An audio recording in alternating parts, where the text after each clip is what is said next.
दिनैनिफ्राय जागायना 9 सान यज्ञ मुलुगनि गोजोनथि आरो हादोरारिनि गाहामथिनि थाखाय सत चन्डी महायज्ञ देवी महापुराण गोबां हाबाफारिजों यज्ञ खुंफुंदों डिमाकुसी सुख्लायाव थानाय श्री श्री राम जानिक बापुजी आश्रम गुसाला आरो अत्रिमणि यज्ञ कुंड आश्रमाव फुंनि हाबाफारि बादियै गाहाय दरखंखौ बेखेवना होयो बिटिआरनि गाहाय प्रमद बर' बिथाङा। नैथि हाबाफारि बादियै गोजोन हानजा सुरनायजों दैहुआव दै खावहैनाय कल्य यात्रा हाबाफारि लानाय नुनो मोनो। दिनैनिफ्राय जानाय यज्ञआ गासै 9 सान जागोन होनना बानजाय आफादनि आफादगिरि जौस्रा बर' आरो खुंथाइ आफादनिफ्राय खौरांगिरिनो फोरमायो।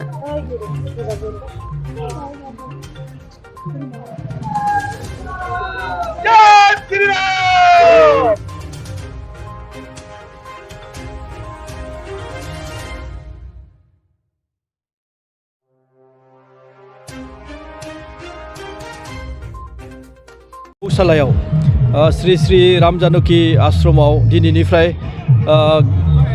9 सान 9 तारिखआव लागि माने बिमा दुर्गा देवीनि मुङाव मोनसे महाजनस लादों। धोरोमनि बिजाब फरायनाय आरो फोसावनाय बे मोनसे हाबाफारि लादों सतचन्डी महाजनस देवी महापुराण होननाय।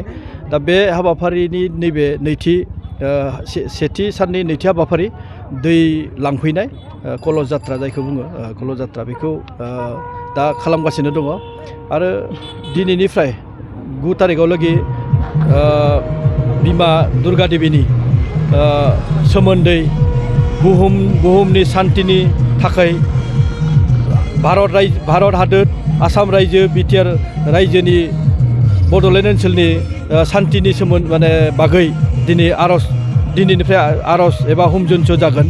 बेखायनो बे हाबाफारियाव गोबां मानसियानो बाहागो लाफैदों लोब लोबै आरो बे बाहागोआव आंबो माने बाहागो लानो मोननानै जोबोद गोजोननाय मोन्दों। बे गौशाला आश्रमजों लोगोसे साखाथियावनो थाफानाय जोङो महाभारतआव मोननो हानाय अत्रिमणि कुंड बे माने सुबुंनि खुगाजों खुगा खोनानो मोन्दों जे बेहाय राम लक्ष्मणआ फैनानै हुम जयग खालामफैदोंमोन। दा बे मोनसे जारिमिनारि मोनसे जायगा दङ। बे अत्रिमणि कुंडआवबो दिनैनिफ्राय 9 सानहालागै जयग सोलिबाय थागोन। ओंखायनो बे मोनसे जारिमिन थानाय ओनसोल। बे जारिमिन थानाय ओनसोलाव मानसिफ्रा मिथियो आरो बे मिथिनाय कारनावनो फोथायनायबो दङ मानसिफ्रा गसाइनि फारसे बा बिनि फारसे। बेखायनो बेहाय बे हाबाफारियाव बयबो गावबा गावनो गोसो जानानै फैनायखौ जों नुनो मोन्दों। आमार श्री श्री राम जानकी बापुजी आश्रम गौशाला और श्री श्री अत्रिमणि यज्ञकुंड आश्रम गौशाला सुक्लाइत आमी 9 दिनिया आध्यात्मिक कार्यसूचीरे सतचन्डी महायज्ञ अनुष्ठित करिছোঁ। এই सतचन्डी महायज्ञ अनुष्ठित करार प्रधान और प्रथम लक्ष्यটোৱে হৈছে অসম লগতে গোটেই ভাৰতবৰ্ষৰ লগতে আমাৰ বিটিআৰৰ সকলো যাতে মানুহখিনিয়ে সুখে শান্তিৰে থাকিব পাৰে আৰু আমাৰ যিবিলাক আজিকালি বেমাৰ আজাৰবিলাক হৈ আছে ব্যাধি হৈ আছে যেনেকৈ কৰোনা বা তেনেকুৱা বিভিন্ন ধৰণৰ মানে বেমাৰ আজাৰবিলাক হৈ আছে সেইবিলাকৰ পৰা যাতে আমি পৰিত্ৰাণ পাওঁ তাৰ কাৰণে আমি এই সতচন্ডী মহাযজ্ঞখনৰ আয়োজন কৰিছোঁ।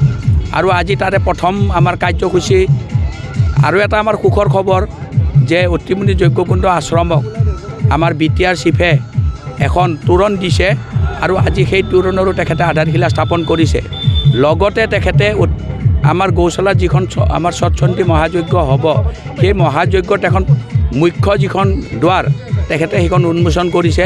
তেখেত যথেষ্ট ব্যস্ততাৰ মাজত থাকিও যোৱাকালিলৈকে তেখেত আহিব নোৱাৰোঁ বুলি কৈ আছিল, কিন্তু আজি ৰাতিপুৱা 4:30 বজাৰ ফ্লাইটত দিল্লীৰ পৰা আহি 8:30 বজাত তেখেত শুক্লাই পাইছে। আমি তেখেতক সেইকাৰণে ধন্যবাদ জ্ঞাপন কৰিছোঁ আমাৰ যজ্ঞ সমিতি পৰিচালনা সমিতিৰ তৰফৰ পৰা। আৰু আজিৰ প্ৰথম কাৰ্যসূচীটো আমাৰ হ'ল আমাৰ দ্বাৰ উন্মোচন। এই দ্বাৰ উন্মোচনটো আমাৰ চিফ মহোদয়ে কৰি থৈ গ'ল।